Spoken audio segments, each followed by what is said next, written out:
Assalamu alaikum. So, बच्चे, we were discussing about the adrenal gland and the secretions of the adrenal gland. We are going to continue that, and today's topic would be glucocorticoids. So, we've already discussed the mineralocorticoids. Mineralocorticoids were produced from the outermost zone of the renal adrenal cortex, which was zona glomerulosa. Now we're going to talk about the glucocorticoids which are produced from the zona fasciculata. So the glucocorticoids have gained their name because they exhibit important effects that increase blood glucose concentration. So adrenal gland from the zona glomerulosa releases mineralocorticoids that would act on uh, absorption and excretion of minerals, that is sodium and potassium. So aldosterone was doing that work, whereas these glucocorticoids, they would act on this glucose concentration regulation. The main hormone would be cortisol.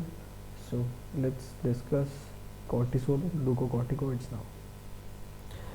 So glucocorticoids are mainly secreted by the zona fasciculata, that is the middle zone. It is the broadest zone of the adrenal cortex, and it releases a very potent hormone, that is the cortisol. Cortisol is very potent, and it accounts for about 95% of all the glucocorticoid activity. So the main metabolism of glucose from this zone would be through this cortisol. There is another hormone that is secreted from this zone, that is known as the corticosterone, which provides about 4% of total glucocorticoid activity, but it is much less potent as compared to the cortisol. So these are the two hormones that occur naturally, that are naturally produced from the adrenal gland in our body. There's kind of steroid hormones. Now there are some drugs, some synthetic glucocorticoids, which are given to the patients who have deficiency of cortisol in their body. So there are some diseases, as one of those is the Conn's syndrome, CONN Conn, in which there is deficiency of these adrenal hormones. We give the synthetic form of glucocorticoids to mimic the action of the cortisol and to benefit the patient so that his glucose level remains maintained. The hormones, the synthetic forms that could be given are cortisone, which is almost as potent as the cortisol. Then there is the prednisone, which is 4 times as potent as cortisol, so 4 times more potent than cortisol. Then there is methylprednisone, which is 5 times more potent than cortisol. And in the end there is dexamethasone, which is 30 times as potent as cortisol. So in your practice, clinical practice, when you are practicing in a hospital or in your clinic, you'll see that these drugs, especially the dexamethasone, which is shortly known as Dexa, is abused in our community. So there are many quacks and many MBBS doctors which are prescribing dexamethasone unlimitedly. So what this does is it provides a sudden surge in the glucose level in our body. So when you give the patient a Dexa injection or a Dexa tablet, the patient's metabolism would speed up and the patient would feel as if he or she is becoming normal again. So in case of any kind of fever or any kind of weakness, this hormone, this drug is abused completely in Pakistan. But what effect does it have in the long run? If you keep on giving synthetic dexamethasone from outside the body, the adrenal glands would stop making cortisol. So they would start to shrink, they would start to become atrophied, that is, decreased in their size. The cells which are producing these hormones would become less in number, as well as their size would be decreased, and the patient would not be able to make the cortisol on his or herself. So that would create problems for the patient in the long run. He would become dependent on these injections or these tablets. So that is why giving these steroids is highly discouraged in our practice. And I advise you, when you become doctors, when you're practicing, please only use these drugs when necessary. When you cannot use any other drug, or the risk factors, they outweigh, the uses outweigh the risk factors. Dexamethasone, for example, can be used in pregnant women when they are nearing delivery, so that it helps in maturation of the lungs.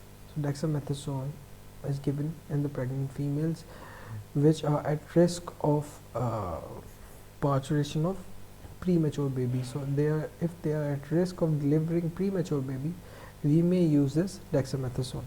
So it is a very potent drug, almost 30 times as potent as the normal cortisol that is produced in the body. Okay. Moreover, this dexamethasone is also abused by bodybuilders, etc., in gyms, etc. So in those settings, the use of these drugs is also discouraged, because there is uncontrolled use, and there are too much risk factors to prescribe these drugs freely. So what are the functions of the glucocorticoids? Let's look at the functions. The metabolic actions of glucocorticoids include the promotion and mobilization of energy stores. So as I told you, when we give this drug or injection, the patient feels a sudden surge of energy. So it mobilizes the proteins. How? It promotes the degradation of proteins and increased delivery of amino acids, which are then used to make energy. It promotes lipolysis, that is breakdown of fat cells, and increased delivery of free fatty acids and glycerol, which is again used to produce more energy. Moreover, it raises the blood glucose level by making more glucose available for the nervous tissues. There are two mechanisms which are involved in raising the blood glucose level. First, it inhibits the glucose uptake in most of the tissues, that are the muscles, the lymphoid tissue, and the fat cells. It would inhibit the uptake of glucose in those tissues. Normally the glucose is stored in those tissues. So what happens is, when we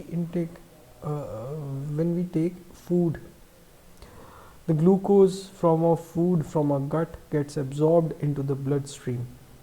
That glucose is then uptaken into the muscle tissues, lymphoid tissues, fat tissues, for use in the periods of starvation. That is why we do not keep on eating all the time. We eat after 5 or 6 hours, because during that time, during that starvation period, this uptake in glucose, this storage of glucose would be used. This glucose is stored in the form of glycogen in the body, in the muscles, in the liver. This glycogen would get broken down into glucose and then used during the periods of starvation. Cortisol, on the other hand, also increases hepatic output of glucose via gluconeogenesis. So it makes new glucose from the liver via amino acids in particular. So amino acids would be combined together to make glucose in the liver, that is then released into the bloodstream, that can then be used to make energy in the cells. Moreover, cortisol also has a permissive effect on the functions of different hormones. So permissive effect includes the requirement of cortisol, glucocorticoids, to be present for the action of glucagon and catecholamines to exert their calorigenic effects. Calorigenic effects are those effects via which calories can be generated or energy can be generated. So glucagon is a hormone that is secreted from the pancreas.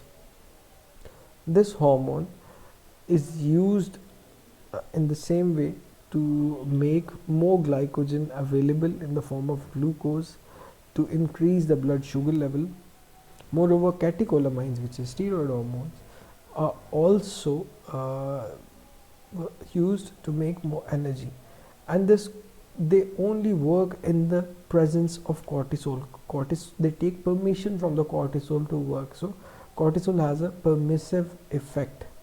When they bind with the receptor, there are receptors for the cortisol too. Cortisol binds to those receptors and then permits these hormones to work on the target organ or the cell.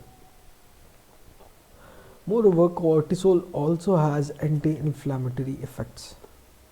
It stabilizes the lysosomal membranes. Lysosomes are small organelles which are present within our cells.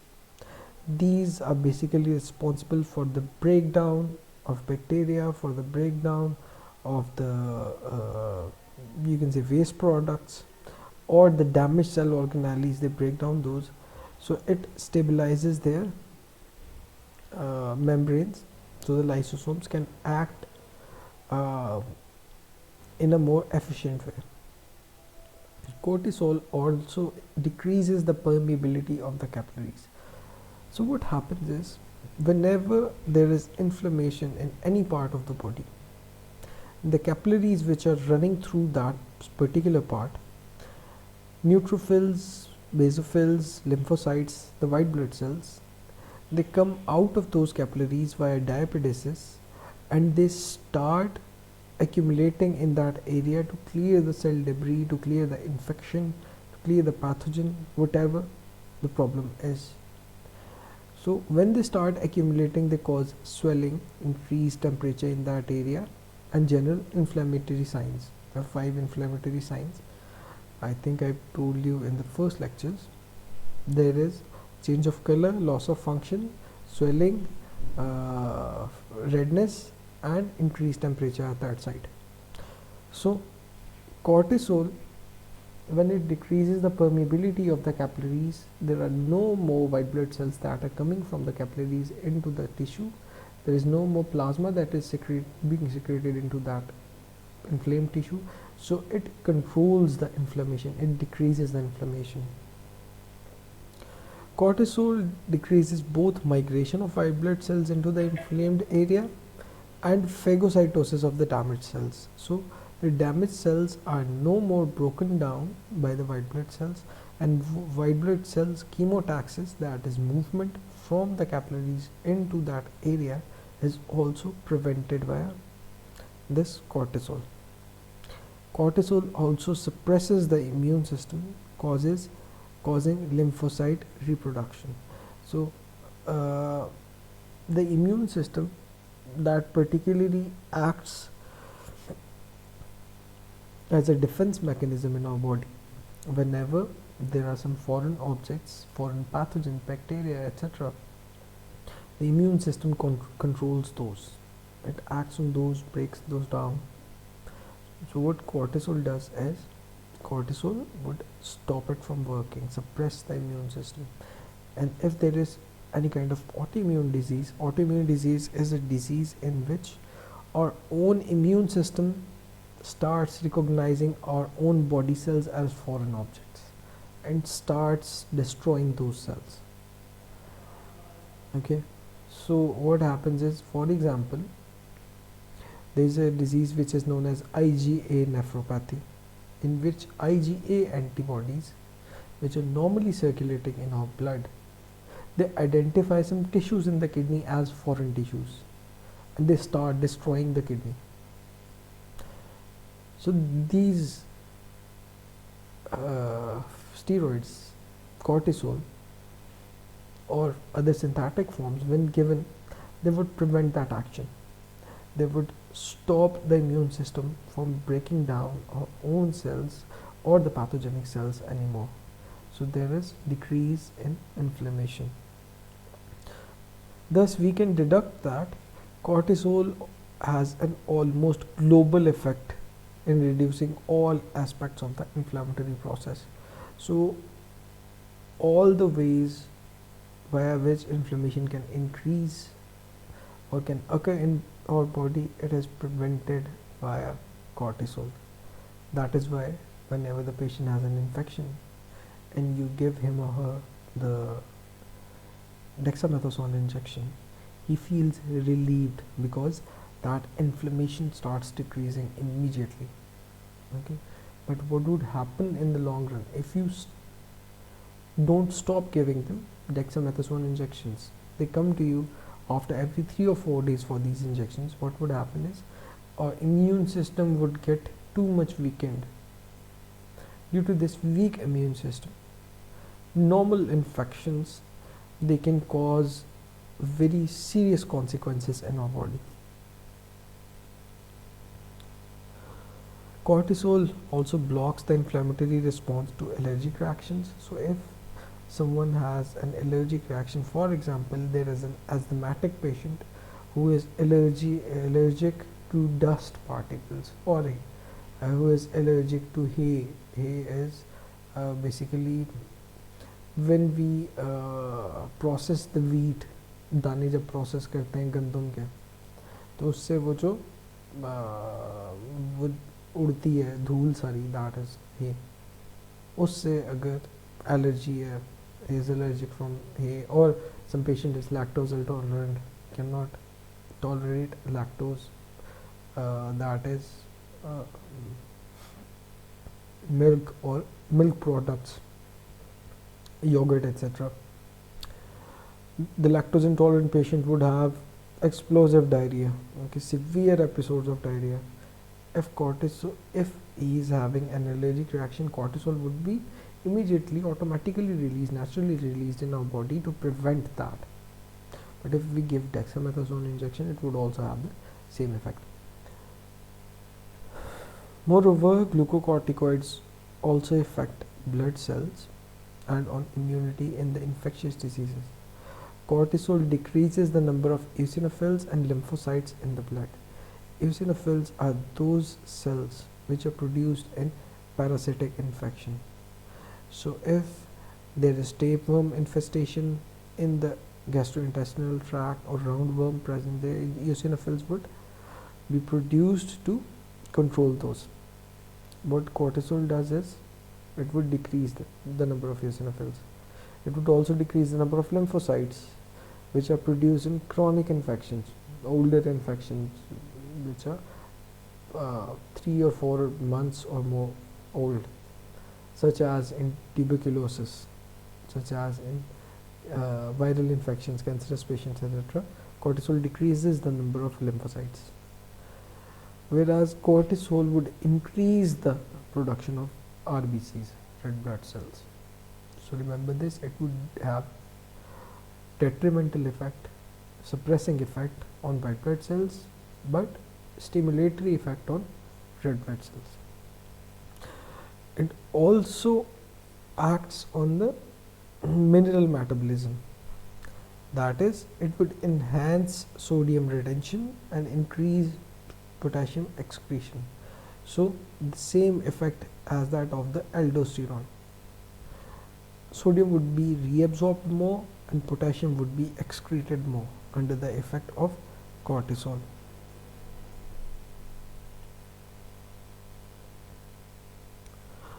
Moreover, cortisol also provides resistance to stress.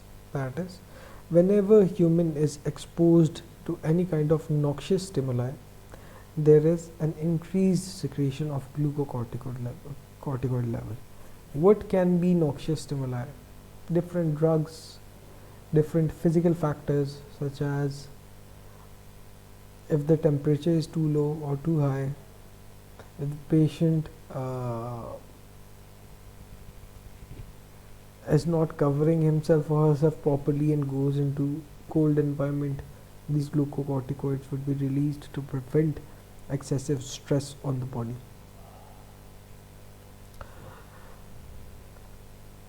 It decreases stress by providing energy from the fatty acid and the amino acids and enhancing the effects of catecholamines, that is adrenaline or non-adrenaline.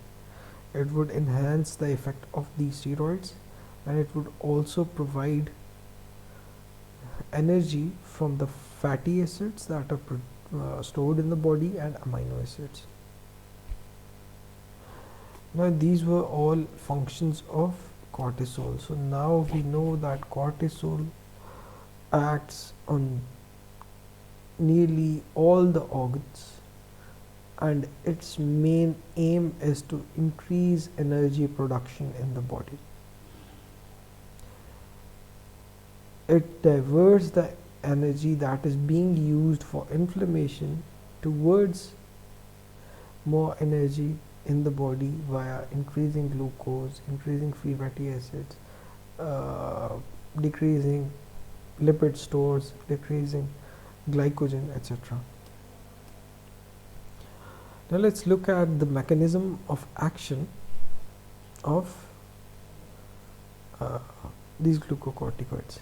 So these are steroid hormones in nature, and they regulate DNA to synthesize proteins.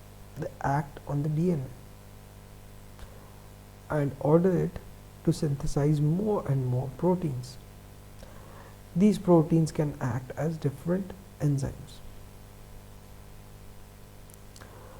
So for every hormone that is released in our body, there is a regulation mechanism.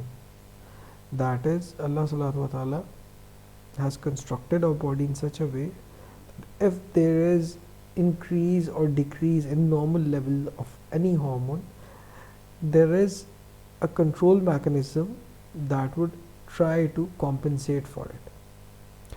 So regulation of cortisol is controlled by negative feedback mechanism on hypothalamo pituitary adrenal axis. So what happens is, the release of cortisol happens like this. The hypothalamus secretes cortical releasing factor, cortical releasing hormone. The complete name for that one is pro-opiomelanocortin. This hormone, a part of this hormone, when acts on the anterior pituitary, it would release adrenocorticotrophic hormone from the anterior pituitary. This adrenocorticotrophic hormone would travel through the blood to the adrenal gland, and it would stimulate the cortisol secretion by the adrenal cortex. So adrenal cortex would start producing adrenocorticotrophic hormone. Adrenal cortex would start producing cortisol under the effect of adrenocorticotrophic hormone. So what happens is, here is when negative feedback occurs. Negative feedback mechanism operates to control the excess secretion by inhibitory effect of the cortisol on the hypothalamus and on the anterior pituitary to decrease ACTH secretion. So when there is enough cortisol being released or more cortisol being released than normal, it would have negative effect on the hypothalamus as well as anterior pituitary. Excessive cortisol would stop the hypothalamus from secreting CRH, it would stop the pituitary from releasing ACTH, and in turn would stop the cortisol release from the adrenal gland. That is how the normal level of cortisol would be maintained. If we are giving cortisol or dexamethasone iatrogenically, what would happen? This whole mechanism would get disturbed. So we've given dexamethasone injection, that is cortisol in a way, and 30 times more potent than cortisol, directly into the intravenous blood. What happens is, when this cortisol travels to the hypothalamus, when this hormone would travel to the hypothalamus would detect that cortisol is being produced, glucocorticoid is being produced in such a high amount, I need to stop that. Hypothalamus would stop releasing CRH. This CRH would not stimulate the anterior pituitary. Moreover, when this reaches the anterior pituitary, it would have the same effect on the anterior pituitary gland. Anterior pituitary would immediately stop releasing adrenocorticotropic hormone. If adrenocorticotropic hormone is not being produced, this would have negative effect on the adrenal gland. The adrenal cortex, the zona fasciculata, would stop producing cortisol. This whole mechanism would get disturbed, and if we keep on repeating this process chronically for a longer period of time, will not only affect the adrenal gland, will affect the corticotrophs in the anterior pituitary and the cells in the hypothalamus which are releasing the CRH, corticotropin releasing hormone. So this is how the regulation of glucocorticoid secretion occurs. So what happens is, whenever there is stress, any kind of stress on the body, or there is inflammation going on, the main you can say trigger for the release of cortisol is the stress on the body, physical stress due to chemical agents, depression, any kind of stress. This stress would excite the cells in the hypothalamus, and they would start releasing the corticotropin releasing hormone towards the pituitary, through the bloodstream into the pituitary. It would travel through the hypothalamic pituitary portal vessels, that was hypophyseal portal axis, towards the anterior pituitary, where the corticotrophs are located. These corticotrophs would then release, under the effect of corticotropin releasing factor, they would release adrenocorticotropic hormone. This would travel through blood towards the adrenal cortex, and it would release more cortisol. Now what effect does this cortisol have is, it would cause formation of new glucose, gluconeogenesis in the liver, protein mobilization, metabolism of protein into amino acids, production of energy, fat mobilization, the lipolysis, production of more free fatty acids, more energy, and it would also stabilize lysosomes from breaking down the cells. This would relieve the stress. When this would have a relieving effect on the stress level, it would stop producing, stress would stop exciting the hypothalamus, and it would stop producing the CRH or CRF, corticotropin releasing factor. Moreover, this cortisol, increased cortisol level, would also inhibit directly the hypothalamus and the anterior pituitary from releasing their respective hormones.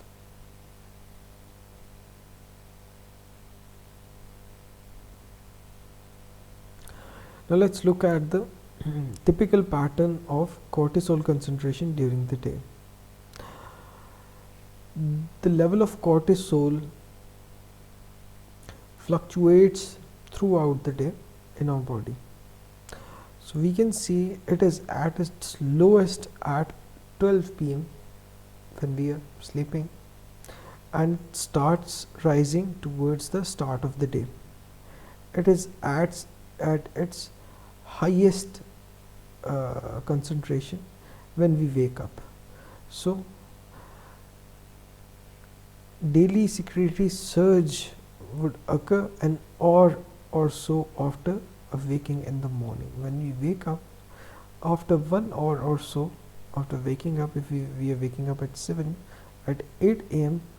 there is a maximum level of cortisol being produced in our body. Then it slowly starts decreasing towards the end of the day, and then it is at its lowest at 12 a.m. at night.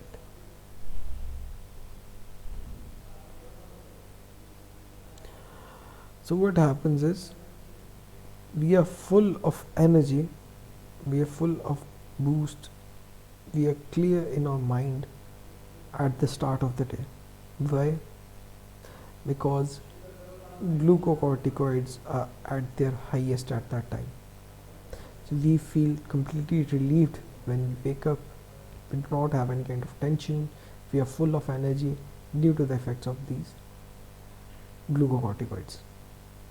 But towards the end of the day, our energy level starts decreasing because the cortisol level is decreasing slowly. So this is how the cortisol concentration changes throughout the day. Now the adrenal sex hormones we'll study in the next lecture, and then we'll study the adrenal medulla. Okay, thank you very much. Take care. Allah Hafiz.